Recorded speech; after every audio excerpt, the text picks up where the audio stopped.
নমস্কাৰ সকলোকে অন্য এটা ভিডিঅ'লৈ স্বাগতম জনাইছোঁ। আজিৰ ভিডিঅ'টো মই এইকাৰণে বনাইছোঁ, কেইদিনমানৰ আগৰ পৰা মানে ষ্টৰীত হওক, ইনষ্টাগ্ৰামৰ ষ্টৰীত বা ফেচবুকৰ ষ্টৰীত মানে যিসকল ল'ৰা ছোৱালীয়ে এইবাৰ গ্ৰেজুৱেশ্যন কৰি আহিছে খুব মানে ফূৰ্তি পাইছে। লাষ্ট ইয়েৰ শেষ দিন কলেজৰ বিদায় মুহূৰ্ত সেই ষ্টেটাছবোৰ পাইছোঁ। চ' তাই মানে কথা এটা মনত পৰি গ'ল সেই কথা ফটোবোৰ দেখি। যেতিয়া আমি কলেজ বা তেনেকুৱা এখন ইউনিভাৰ্চিটিত পঢ়ি থাকোঁ আৰু সেই পৰ্যায়টো যেতিয়া আমাৰ কমপ্লিট হয়, আমাৰ এনেকুৱা লাগে যে আমি বহুত ডাঙৰ ছাকচেছ পাইছোঁ বা আমাৰ গ্ৰেজুৱেশ্যন আমাৰ হাতত আছে। বাট সেইটো নহয় একচুৱেলি।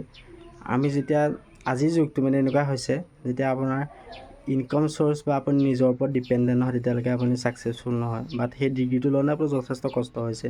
আপুনি যেতিয়া মাষ্টাৰ ডিগ্ৰী বা গ্ৰেজুৱেশ্যন কৰি থাকে তেতিয়া বহুত পঢ়িব লাগে, বহুত হাৰ্ডৱৰ্ক কৰি আপুনি সেই ডিগ্ৰীটো লাভ কৰে।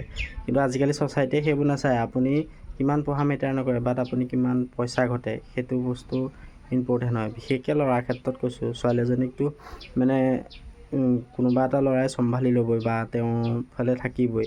কিন্তু ল'ৰা এজন কি হয়, যেতিয়া সি কলেজ বা কমপ্লিট কৰে বা গ্ৰেজুৱেশ্যন কমপ্লিট কৰাৰ পিছত সি ঘৰত থাকিলেও তাক ক'ব বেকাৰ বা একো কৰিব নোৱাৰোঁ, তেনেকুৱা ধৰণৰ কথাবোৰ আহি পৰে। সেইবাবে যিসকলে বা গ্ৰেজুৱেশ্যন কৰিছে তেওঁলোকক কওঁ, আপোনালোকে এইকেইদিন বহুত ফূৰ্তি হৈছে বা ফূৰ্তি পাইছে গ্ৰেজুৱেশ্যনটো এদায় হ'ব, তেনেকুৱা কথা নহয়। মানে আপোনালোকে এতিয়া যিটো ৰিয়েল লাইফৰ ষ্ট্ৰাগল, ফিল্ড লাইফ, মানে সেইটো ফিল্ড লাইফ এইটো কাৰণে কৈছোঁ, আপুনি যিটো লাইফৰ ৰিয়েলিটি সেই বস্তুটো গম পাব। মানে কি আমাক একচুৱেলি শিক্ষাটো কেনেকুৱা বস্তু বা আমাৰ প্ৰকৃত শিক্ষাটো গ্ৰেজুৱেশ্যনটো এনে বেলেগ কিবা ছ'চাইটিখনৰ লগত আপোনালোকে এতিয়া ডিল কৰিব লাগিব। কিছুমান মানে আপোনালোকে উত্তৰ দিব পাৰিব লাগিব।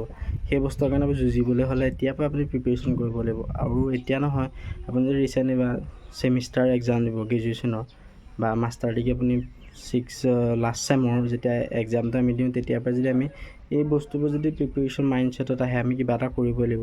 আমাৰ এনেকুৱা হয় নে, গ্ৰেজুৱেশ্যন কৰাৰ পিছত এবছৰ ৰওঁ বা 2 বছৰ 3 বছৰ ব্ৰেক দিওঁ, তাৰপিছত কিবা এটা আৰম্ভ কৰিম, কিনো হৈছে তেনেকুৱা নহয়। একচুৱেলি সময় কাৰো বাবে ৰৈ নাথাকে।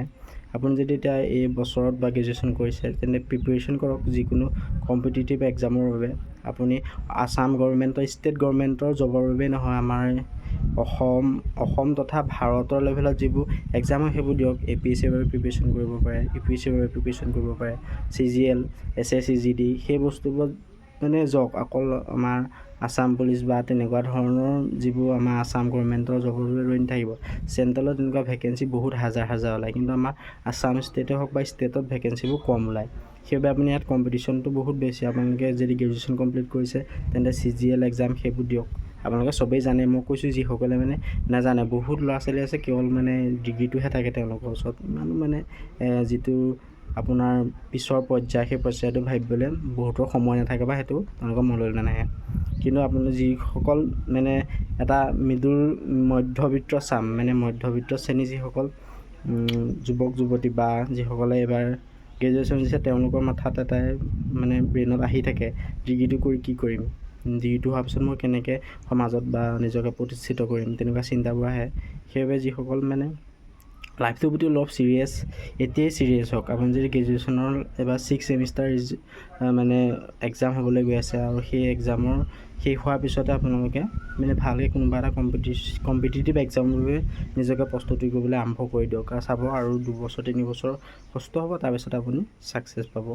চ' মানে এই ভিডিঅ'টো কাৰণে বনাইছোঁ, বহুত ফূৰ্তি নকৰিব। মানে এতিয়া আপোনাৰ লগত এনেকুৱা হয় ন, আমাৰ কি হয় কথাবোৰ, যেতিয়া আমি গ্ৰেজুৱেশ্যনৰ লাষ্ট দিনকেইটা মানে এনেকুৱা হ'ব, আজিৰ পৰা আমি মুক্তি, আমাৰ কোনো পঢ়া প্ৰেছাৰ নাই, বাট ৰিয়েল প্ৰেছাৰটো তাৰপিছতহে পৰে। মানে এইটো মোৰ নিজৰ লাইফৰ পৰা কৈছোঁ আৰু চবেই জানে।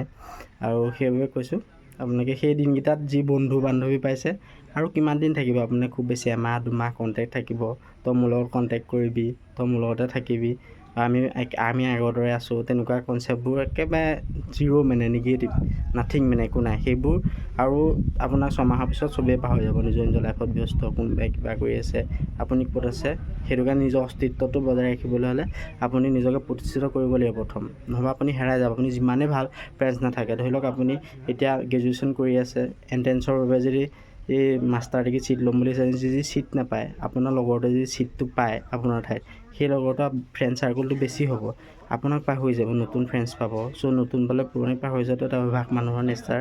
চ' চেঞ্জিং ইজ নেচাৰেল। সেইবাবে কৈছোঁ যিসকলে মানে গ্ৰেজুৱেশ্যন কৰি বা মাষ্টাৰ ডিগ্ৰী কৰি কমপ্লিট হ'ব আৰু ৰিচেণ্ট, তেওঁলোকে নিজৰ লাইফৰ প্ৰতি বহুত ছিৰিয়াছ হওক। কাৰণ পঢ়া বস্তুটো এনেকুৱা, আপুনি যদি এৰি দিয়ে তেন্তে আপুনি তাতে এৰি থৈ যাব লাগিব, মানে আকৌ তাত যিটো আমাৰ মনোযোগিতা সেই কমি যায়। সেইবাবে কৈছোঁ বি পজিটিভ আৰু এতিয়াৰ পৰা লাগি যাওক। থেংক ইউ ফৰ ৱাচিং দিছ ভিডিঅ'।